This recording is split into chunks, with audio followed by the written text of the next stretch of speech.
जिन लोगों ने मुल्क को इस हाल में पहुंचाया उनका मुहासबा किया जाए। पता लगना चाहिए कि 93 और 99 में मुझे क्यों निकाला गया। हर दफा हमने अच्छे काम किए फिर भी घर भेज दिया गया। वक्त साबित कर रहा है हम सही थे। मुस्लिम लीग नून के कायद नवाज शरीफ का पार्टी पार्लिमानी बोर्ड से खिताब। कहा कि बताया जाए मुल्क अनाड़ी के हवाले क्यों किया गया। कुछ किरदार ऐसे आए जिन्होंने दौड़ते पाकिस्तान को ठप करके रख दिया। हमें अपने मामलात भारत और अफगानिस्तान के साथ ठीक करने हैं। हमसायों के साथ पुरअमन ताल्लुकात के बगैर पाकिस्तान तरक्की नहीं कर सकता।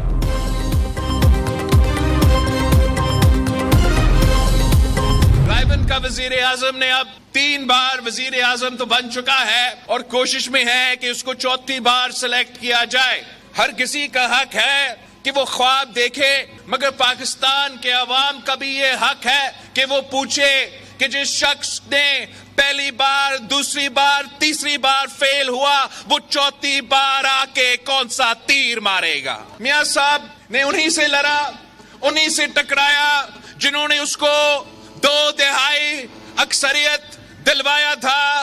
एक बार फिर घर जाना पड़ा, फिर बाहर जाना पड़ा और 10 साल का आराम किया था मियां साहब ने।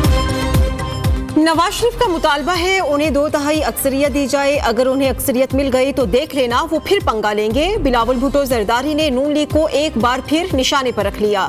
तेमरगिरा में वर्कर्स कन्वेंशन के दौरान कहा, मियां साहब 3 दफा सिलेक्ट हो चुके, एक बार इलेक्ट होकर भी देख लें। 4थी बार भी अगर सिलेक्ट हुए तो मैं मानूंगा, ना ही आवाम। मियां साहब वोट को इज्जत दो के नारे पर कायम रहे। पीपल्स पार्टी सिलेक्शन नहीं, इलेक्शन पर यकीन रखती है। बोले जो 3 बार नाकाम हुआ वो 4थी बार वजीर आजम बनकर क्या तीर मारेगा। मुझे क्यों निकाला कहते कहते एवनफील्ड लंदन जा पहुंचे।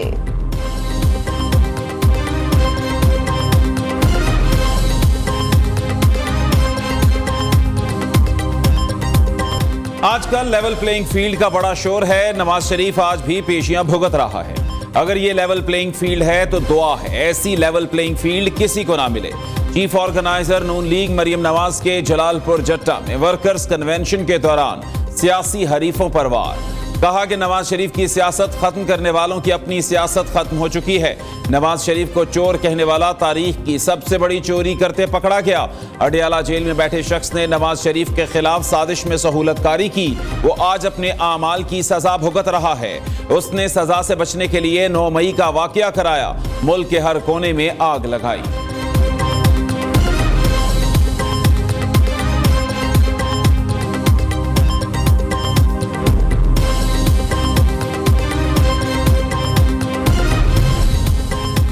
£190 मिलियन करप्शन केस की तहकीकात में अहम पेशरफ। पीटीआई काबीना में शामिल 3 साबिक विफाकी वुज़रा नैब के गवाह बन गए। परवेज खटक, नदीम अफजल चंद और जुबैदा जलाल शामिल। नैब इन्वेस्टिगेशन टीम की रिपोर्ट में जुबैदा जलाल ने इंकशाफ किया, काबीना मेंबरान ने £190 मिलियन की तहकीकात कराने की सिफारिश की थी। इसरार के बावजूद वज़ीर आज़म ने किसी की एक ना सुनी। इस संजीदा मामले पर बगैर किसी बहस के एजेंडा मंजूर किया गया और मिनट्स को खुफिया रखने की मंजूरी दी गई।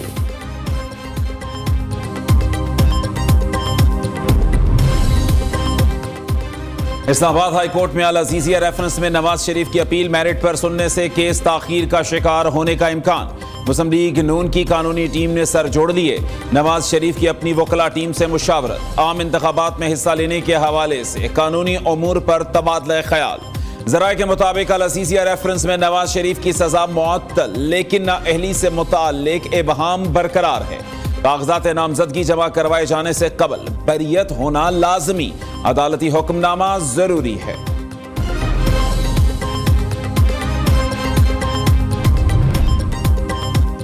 बानी पीटीआई के खिलाफ इलेक्शन कमीशन की जेल में ट्रायल की कार्रवाई चैलेंज। लाहौर हाई कोर्ट में दायर दरखास्त में कहा गया, जेल में खुफिया कार्रवाई से केस की शफाफियत मुतासिर होगी। जेल ट्रायल मुल्जिम की बुनियादी हुकूक की खिलाफ वर्जी है। इस्तिदा है अदालत केस की समाअत ओपन कोर्ट में करने का हुक्म दे।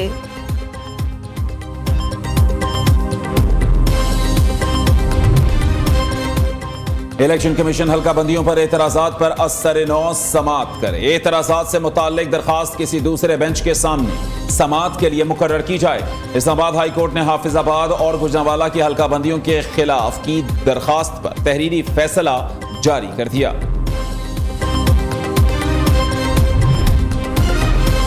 वजारत दाखिला में इलेक्शन कमीशन के खत के हवाले से मुशावरत। आम इंतखाबात में सिक्योरिटी के हवाले से तमाम उमूर को जेर बहस लाया गया। जराये के मुताबिक पोलिंग स्टेशन के अंदर या बाहर पैरा मिलिट्री फोर्स तैनात की जाएगी। बैलेट पेपर्स, वोटिंग लिस्ट की छपाई के दौरान भी पुलिस के साथ पैरा मिलिट्री एहलकार तैनात होंगे।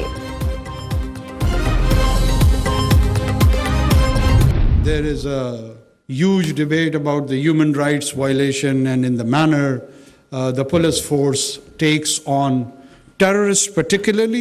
I'm not talking about the political dissents and the rest of them. And there is a huge debate around there, and I see a lot of refined intellectuals who are quite accomplished in academic pursuits of their own. I'm not undermining that. But what I'm referring over here is that there is no gospel truth.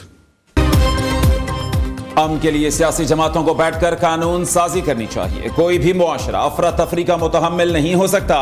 आइन के तहत कोई गिरोह पुरतशद्दुद कार्रवाइयों में मुलव्वस नहीं हो सकता। वज़ीर आज़म अनवारुल हक काकड़ का इस्लामाबाद में तकरीब से खिताब, कहा कि मुआशरे में बेहतरी के लिए रवैयों को तब्दील करने की जरूरत है। पुलिस ने मुल्क में अमन के लिए बहुत कुर्बानियां दी। दहशतगर्दी के खिलाफ जंग में 90,000 अफराद शहीद हुए।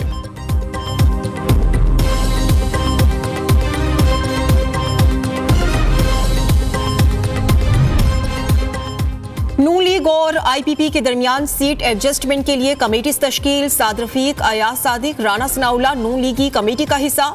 आईपीपी की जानिब से इसहाक खाकवानी कमेटी के कन्वेनर मुकर्रर। ओन चौधरी और नोमान लंगड़ियाल मेंबर नामजद। जराये के मुताबिक आईपीपी कमेटी ने कौमी असम्बली की 25 और सूबाई असम्बली की 40 सीट्स पर एडजस्टमेंट के लिए फहरिस्त मुरतब कर ली है। कमेटीज के वर्किंग के बाद शहबाज शरीफ और जहांगीर तरीन की एक और मुलाकात में एडजस्टमेंट को हतमी शक्ल दी जाएगी।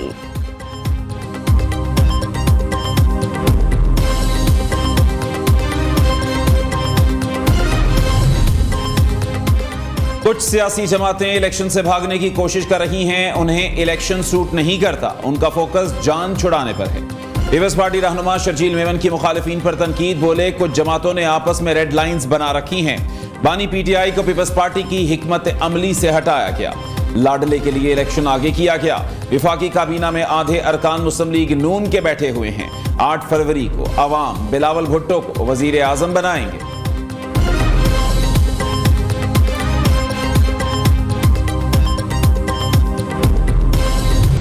ये वो लोग हैं जिन्होंने दूसरों पर, अपने सियासी मुखालफीन पर दहशतगर्दी के पर्चे बनवाए, दूसरों को दहशतगर्द कहने वाला, उन पे दहशतगर्दी के मुकदमे बनाने वाला खुद 9 मई का मुजरिम है।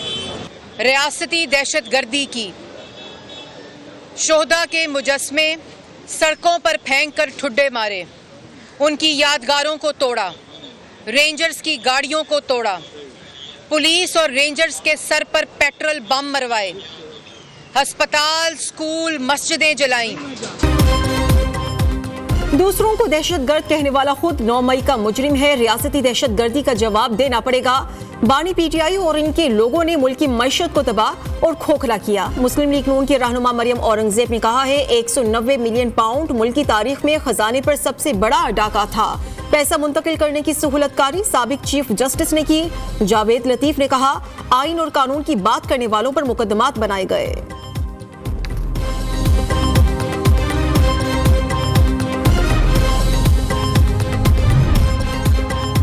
क्या पाकिस्तानी 2 खानदानों के गुलाम रहेंगे? नवाज शरीफ और जरदारी के खानदान ने बारी लगा रखी है।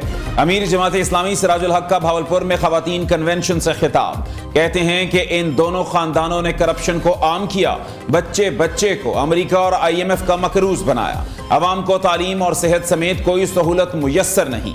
महंगाई, बदअमनी, बेरोजगारी और दीगर मसाइल की जड़ नून लीग और पीपल्स पार्टी की सियासत है।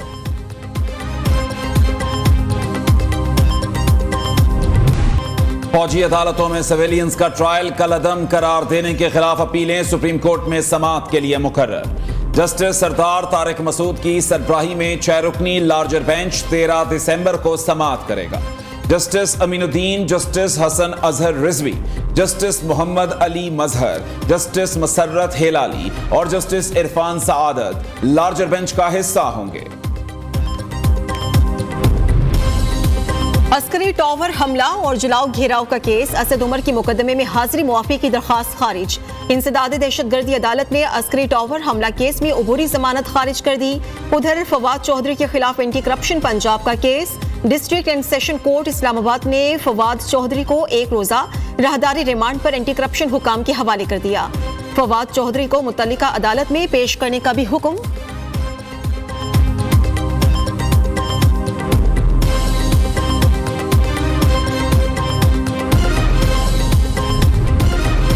सोलर सिस्टम से बिजली पैदा करने वाले सार्फिन को रिलीफ। लेस्को ने बाई डायरेक्शनल मीटर्स की खरीदारी के एनओसी जारी करने पर पाबंदी लगा दी। कंपनी पाबंदी के दौरान सार्फिन को सस्ते दामों बाई डायरेक्शनल मीटर्स फरोख्त करेगी। मीटर की कीमत 33,600 रुपए मुकर्रर।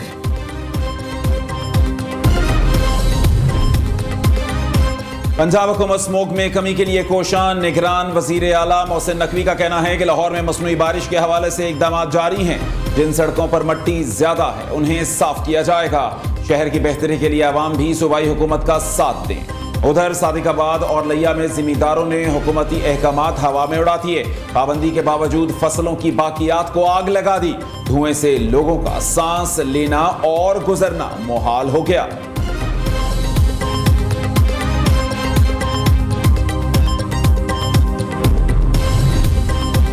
ड्राइविंग लाइसेंस लर्नर परमिट में शहरियों के लिए बड़ा रिलीफ। वज़ीर आला पंजाब का लाइसेंस टोकन होल्डर के खिलाफ 3 दिन तक कोई कार्रवाई न करने का हुक्म। मोहसिन नकवी का पुलिस खिदमत मरकज लिबर्टी का दौरा। ड्राइविंग लाइसेंस बनवाने वालों का रश, सिस्टम सुस्त, कई घंटे इंतजार। शहरियों ने शिकायत के अंबार लगा दिए। वज़ीर आला ने सूरत हाल का नोटिस ले लिया।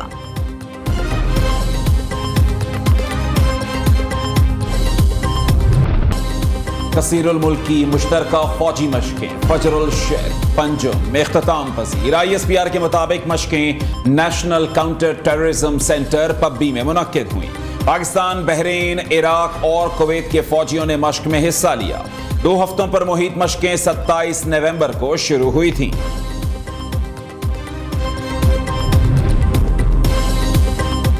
कराची के RJ मॉल आतिशज़दगी की तहकीकात में अहम पेशरफ्त। मफरूर बिल्डर के बेटे हसान डोनी समेत 3 मुल्जिमान गिरफ्तार। मुल्जिमान से DVR बरामद। अदालत ने गिरफ्तार मुल्जिमान को 4 रोजा जिस्मानी रिमांड पर पुलिस के हवाले कर दिया। वाकये में 11 अफराद झुलस कर जाँ बहक और मुतअद्दिद जख्मी हुए थे। उधर अर्शी शॉपिंग मॉल से मिलने वाली 5वीं लाश की शिनाख्त ताहाल न हो सकी। छिपा फाउंडेशन 3 रोज बाद भी वरसा की मुंतजिर। आतिशज़दगी ने कीमती जानों के साथ 100 से ज्यादा खानदानों की जमा पूंजी भी जलाकर राख कर दी। मुतासरीन गम से निढाल है, हुकूमत से मदद की अपील कर दी।